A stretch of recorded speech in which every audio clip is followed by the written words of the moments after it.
கர்த்தருடைய பரிசுத்த நாமத்துக்கு ஸ்தோத்திரம். அடிக்கப்பட்ட ஆட்டுக்குட்டியானவருடைய இரத்தத்தில் கழுவப்பட்டு பிரித்தெடுக்கப்பட்ட தேவனுடைய மந்தையே, தேவன் தம்முடைய சுயரத்தத்தினாலே சம்பாதித்து கொண்ட தேவனுடைய மந்தையே, ஆண்டவராகிய இயேசு கிறிஸ்துவின் நாமத்தில் உங்களை ஆசீர்வதித்து நான் பேசுகிற இந்த வசனங்களை எல்லாம் இயேசு கிறிஸ்துவின் இரத்தத்துக்கு ஒப்பு கொடுக்குறேன். ஒவ்வொரு வசனம் உங்களுக்கு புரியும்படி இயேசு கிறிஸ்துவின் இரத்தத்துக்கு என்னுடைய சத்தத்தையும் இந்த வசனங்களையும் ஒப்பு கொடுக்குறேன். இதை கேட்கிற உங்கள் யாவரையும் கர்த்தர் உங்களையும் உங்கள் பிள்ளைகளையும், மனைவி பிள்ளைகள், குடும்பங்கள், உங்கள் உண்டான யாவற்றையும் கிறிஸ்துக்குள்ளாக காத்துக்கு கொள்ளும்படிக்க இந்த கடைசி நாட்களில் நாம் பெற்றிருக்கிற ரட்சிப்பு இது எவ்வளவு விலையேற பெற்றது என்பது உங்கள் கண்களுக்கு சற்று மறைவாகவே இருக்கும். இதை பார்க்காதீங்க. கவர்ச்சிகள் மேலே உங்கள் கண்கள் போகக்கூடாது. நான் என்னிடத்தில் ஒப்பு கொடுத்த கர்த்தர் ஒப்பு கொடுத்த ஆடுகளுக்காகவே நான் விசேஷமாக இதை பேசி கொண்டிருக்கிறேன். கர்த்தருக்கு ஸ்தோத்திரம். மற்றவங்களுக்காக அப்புறம்தான். நீங்கள் தான் முதலாவது. ரீமாஷா கூரா பா லூகாரா மாதூரா சந்தூரா காலூரா லாக்கூரா பாதூரா லாக்கூரா லாத்துரி.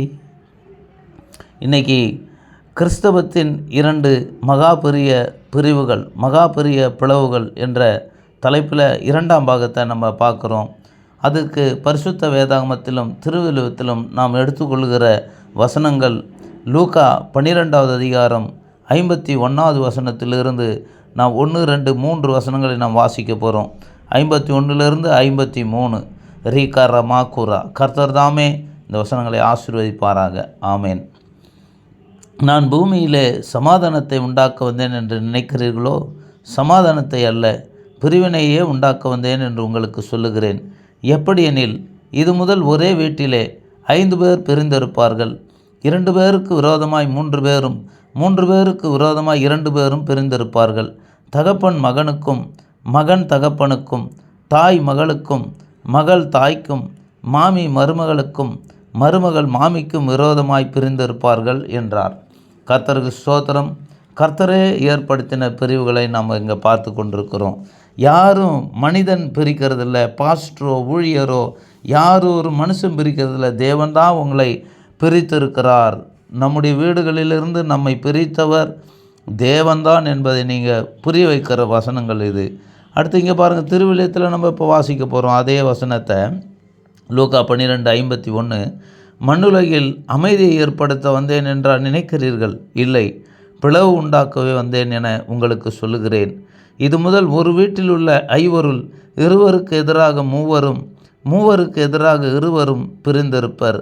தந்தை மகனுக்கும், மகன் தந்தைக்கும், தாய் மகளுக்கும், மகள் தாய்க்கும், மாமியார் தன் மருமகளுக்கும், மருமகள் மாமியாருக்கும் எதிராக பிரிந்திருப்பார். ஆமேன். கர்த்தருக்கு ஸ்தோத்திரம்.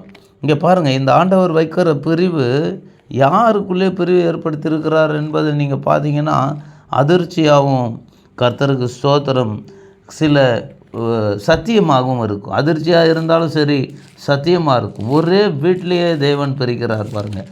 காயின் ஆபேல் அண்ணன் தம்பியை பிரித்தார். ஏசா யாக்கோபு அண்ணன் தம்பியை தான் பிரித்தார். ரீகாரா மாக்கூரா சங்கூரா பாக்கூரா லாக்கூரா சதுரா காலூரா மாத்துரா லீத்தரா லாக்கூரா மாசுந்துரா பா கரிக்கல கரிபா ಶದರ ಕಾಲಮರಿಮ ಕರಗಲಗರಿಗ ಶಂಗುರ ಕರಗಲಗರಿಗ ಶಗರಗ ಕರಿಗಲಗರಿಗ ಶಂಗುರ ಬಾ ಕರಗಲಗರಿಗ ಶಗರದ லகரிம சகரி. அண்ணன் தம்பி தான் பிரிச்சிருக்கிறார். பார்த்தீங்களா? காயின் ஆபேல் ஏசா யாக்கோபு இப்படி சொல்லி சகோதரருக்குள்ளேயே தான் பிரிவினை. ஆபிரகாமை கூட பாருங்கள், அவங்க வீட்டிலேருந்து பிரித்து கொண்டாந்து லோத்தை கூட தனியாக பிரித்து அனுப்பிடுறாரு பாருங்கள். ரீகாரா மாக்கூரா லாக்கூரா சந்தூரா காலூரா லீகாரா பாதூரா சாதுரா பாக்குரா. அதனால் அருமையான தேவனுடைய இரத்தத்துக்கு சொந்தமானவர்களே, தேவன் கழுவி பசு இரத்தத்தினால் கழுவுறாரு. அடுத்து வசனத்தினால் ஜெனிப்பித்து வசனத்தினால் கழுவுகிறார்.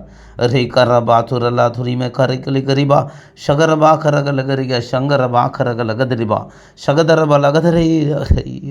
இப்போ பாருங்கள், இந்த பிரிவினை, ஒரே வீட்டில் பிரிக்கிற இந்த பிரிவினை எங்கே வரைக்கும் போது பாருங்கள். இங்கே மத்தேயு 25வது அதிகாரம் 32வது வசனம் எது வரைக்கும் போது பாருங்கள். இங்கே பூமியில் அவர் பிரித்தது இங்கே 32 பார்ப்போம். மத்தேயு 25:32. அப்பொழுது சகல ஜனங்களும் அவருக்கு முன்பாக சேர்க்கப்படுவார்கள். மேய்ப்பனானவன் செம்மறி ஆடுகளையும் வெள்ளாடுகளையும் வெவ்வேறாக பிரிக்கிறது போல அவர்களை அவர் பிரித்து செம்மறியாடுகளை தமது வலது பக்கத்திலும் வெள்ளாடுகளை தமது இடது பக்கத்திலும் நிறுத்துவார். ரீகர பாக்குர சந்துர காலுர லாக்குர லாதுர சாக்குர பாதுர ரீகர பாதுர ரீகர சங்கர பாசதஜி. பாருங்கள், இந்த செம்மறியாடுகளை பற்றி சொல்கிறாரு. அப்பொழுது ராஜா தமது வலது பக்கத்தில் நிற்பவர்களை பார்த்து, வாருங்கள், என் பிதாவினால் ஆசீர்வதிக்கப்பட்டவர்களே, உலகம் உண்டானது முதல் உங்களுக்காக ஆயத்தம் பண்ணப்பட்டிருக்கிற ராஜ்யத்தை சுதந்திரித்து கொள்ளுங்கள். ரீகர பாக்குர சந்துர காலுர மாதுர லாக்குர பாதுர லேக்கர மாலா கரீக்கர பலபரபா சகர. இங்கே பாருங்கள், அதே அப்படியே திருவிலியத்தில் நம்ம வாசி பார்த்தோம்னாக்கா இதே தான் இருக்கும். ரெண்டுலேயும் நீங்கள் வாசி பார்த்தீங்கன்னா ரீகரபா சங்கரபா கரக லிகரபா ஷகுரபா லகுதரக லிகரிபே ஷகரபா கரக லகரிக ரிகலகரிகா கரகலகரிகா ஷகரக லகரக லகரக லகரிக லகதரப லகரிமா ஷகரபா கரகலக ரிகலக தரக லகரிகா ஷங்கரபா கரகலக ரிகதலப ரிபலக தரிக லிகரிகரிகா ஷகரபா கரகலக ரிகா ஷதரபா லகரிகா ஷகரப லகுதிப ரிபலிப ரிபலக ரிக ரிகலக ரிகே ஷகர பேக ரிகலக ரிகரக ரிகலக ரிகே ரீகர பாலர ரீகர மாதுர லாக்குர பாதுர லாதுரி. கர்த்தருக்கு ஸ்தோத்திரம். அதே போல் திருவிழத்திலையும் அந்த மத்திய 25:32 எல்லா மக்களினத்தாரும் அவர் முன்னிலையில் ஒன்று கூட்டப்படுவர். ஓர் ஆயர் செம்மறி ஆடுகளையும் வெள்ளாடுகளையும் வெவ்வேறாக பிரித்து செம்மறி ஆடுகளை வலப்பக்கத்திலும் வெள்ளாடுகளை இடப்பக்கத்திலும் நிறுத்துவது போல் அம்மக்களை அவர் வெவ்வேறாக பிரித்து நிறுத்துவர். பின்பு அரியணையில் வீற்றிருக்கும் அரசர் தம் வலப்பக்கத்தில் உள்ளவரை பார்த்து, என் தந்தையிடமிருந்து ஆசி பெற்றவர்களே, வாருங்கள், உலகம் தோன்றியது முதல் உங்களுக்காக ஏற்பாடு செய்யப்பட்டிருக்கும் ஆட்சியை உரிமையாக பேராக பெற்றுக்கொள்ளுங்கள் என்று சொல்லுவார். ரீகர பாதுர மாதுர லாக்குர லாதுர மேத்தர பலாபரிவே சங்கர பாக்கரிகரிவே சதரவே ஷரி. அருமையான தேவனுடைய ஜனமே, ஆண்டவராகிய இயேசு கிறிஸ்துவின் இரத்தத்தினால் கழுவப்பட்ட பரலோக தேவனுடைய பிள்ளைகளே, கர்த்தருக்கு ஸ்தோத்திரம். இந்த வீடியோவை பார்க்குறவங்க யாவரும் நீங்கள் செம்மறி ஆட்டு கூட்டத்தில் இருக்கணும். அங்கே பூமியில் வைக்கிற பிரிவு இயேசு கிறிஸ்து வந்து பிரித்தார் பாருங்கள். இயேசு கிறிஸ்து தான் பிரிக்கிறார். ஓ, நல்லா நீங்கள் புரிஞ்சுக்கணும். லூக்கா 12:51 இயேசு கிறிஸ்து தான் ஒரு வீட்டிலேருந்து பிரிக்கிறாரு, சகோதர சகோதரிகளெல்லாம் பிரிக்கிறாரு. ஐயோ, இந்த பிரிஞ்சவங்க எங்கே இருக்கணும்? ரீகர செம்மறி ஆடுகள் போல் சபையில் இருக்கணும். ரீகர பல கரிமா கரி பலபரம். கர்த்தருக்காக நீங்கள் என்ன செய்யணும்? செம்மறி ஆடுகள் போல் தலையை கீழே போட்டு தொங்க போட்டுக்கொண்டு குதிரைகளையோ மற்ற எந்த மிருதங்களையும் மேய்க்க முடியாது. கர்த்தர் குதிரையெல்லாம் தாறுமாறாக ஓடும். செம்மறி ஆடுனா அப்படி செம்மறி ஆடுன்னு போட்டிருக்கிறா பாருங்க. செம்மறி ஆடு தான் வலப்பக்கத்தில் நிறுத்துறாரு. ஏன் செம்மறி ஆட்டை வலப்பக்கத்தில் நிறுத்துறாரு? மேய்ப்பன் சொன்னபடி தலையை கீழே போட்டுக்காது. அது எந்த அறிவுமே சபையை பொறுத்த வரைக்கும் உங்களுக்கு எவ்வளோ ஞானம் இருந்தாலும் எவ்வளோ அறிவு இருந்தாலும் அப்படியே ஒதுக்கி ஓரமாக வச்சுட்டு சபைக்கு நீங்கள் வரும்போது ஊழியக்காரன் சொல்கிற மேய்ப்பன் சொல்லுகிற அந்த வார்த்தையை கேட்டு கர்த்தருக்கு கீழ்ப்படுகிறது போல் நீங்கள் என்ன செய்யணும்? உங்களை நான் தயவு செய்து கேட்டுக்கொள்ளுகிறேன், இயேசு கிறிஸ்து நாமத்தில் கேட்டுக்கொள்ளுகிறேன். கண்டிப்பாக நீங்கள் மேய்ப்பனுடைய வார்த்தைக்கு நீங்கள் கீழ்ப்படிந்து இருக்கும் பொழுது தான் ரீகாரா பாக்கர லீக்கரை செம்மறி ஆடு போல் இருக்கணும். ஐயோ, அப்படியே நீங்கள் மேய்ப்பனுடைய வார்த்தையை கேட்டு செம்மறி ஆடு போல் இருந்தீங்கன்னா தான் நீங்கள் வலப்பக்கத்தில் நிற்க முடியும். இதில் எந்த சந்தேகமும் உங்களுக்கு வேணாம். ஆட்டிலே பாருங்கள், கிறிஸ்தவத்திலே 2ஆக பிரிச்சிடுறாரு. ஒன்று வெள்ளாடு, ஒன்று செம்மறி ஆடு. செம்மறி ஆடு உலகத்தில் ஆண்டவரை ஆராதித்து ஆண்டவரை துதித்து கடைசியில் வெள்ளாட்டு கூட்டத்தில் போய் ஒரு கூட்டம் நிற்கும். இந்த வாழ்நாள் முழுசும் ஆண்டவருக்கு மேய்ப்பனுக்கு உபத்திரவத்தை கொடுத்து கர்த்தருடைய சத்தத்துக்கு கீழ்ப்படியாமல் வாழ்ந்து ஒரு கூட்டம் என்ன செய்யும்? செம்மறி ஆடு போல் போய் வலப்பக்கத்தில் நிற்கும். அதனால் வெள்ளாட்டு கூட்டத்தில் நம்ம இருக்கக்கூடாது, செம்மறி ஆட்டு கூட்டத்தில் நீங்கள் இருக்கணுன்றதுக்காக தான் இந்த வீடியோவை போடுறேன்.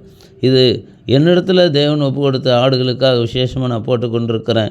கவர்ச்சிகரமான விஷயத்தெல்லாம் நீங்கள் அதிகமாக நீங்கள் பார்த்து கண்கள் பழகி இருக்குது. இதில் பைபிள் தான் இருக்கும், வசனம் தான் இருக்கும். ரீகர பாஷுர பலிபரிமா ஷகுர பாக்கரகலகரிக ஷதரமா கரகலகரி. கர்த்தர் எனக்கு கற்றுக் கொடுத்ததை அப்படியே நான் உங்களுக்கு நான் சொல்லி கொடுத்து கொண்டிருக்கிறேன். வலப்பக்கத்தில் நிற்கிற செம்மறி ஆடு போல் நீங்கள் தலையை கீழே போட்டுக்கொண்டு கர்த்தர் இயேசு கிறிஸ்து தான் நம்ம என்ன செய்திருக்கிறார், ஒரே வீட்டில் இருந்து பிரித்து எடுத்துருக்கிறார். இதை நீங்கள் என்ன செய்யணும், ஜெபத்தோடு நான் போடுகிற ஒரு வசனத்தையும் ஜெபத்தோட குடும்பமாக உட்காந்து ஏற்றுக்கொண்ட குடும்பங்கள், இந்த ஒரே மேய்ப்பன் ஒரே மந்தை சபையை சேர்ந்த ஒவ்வொரு குடும்பமாக உட்காந்து நீங்கள் இதை பார்க்கணும், ஜெபத்தோடு பார்க்கணும். 1000 ஸ்தோத்திர பலிகளை எடுத்துட்டு அதன் பிறகு தான் இந்த வீடியோவை நீங்கள் பார்க்கணும். குடும்பமாக உட்காந்து கர்த்தர் உங்களை ஆசீர்வதிப்பார். அதற்கேற்ற கிருபையை, என்னுடைய வார்த்தை கேட்பதற்கான கிருபையின் ஆவியை உங்களுக்கு கர்த்தர் தருவார். இயேசு கிறிஸ்துவின் நாமத்தில் ஜெபிக்கிறேன். ஆமென்.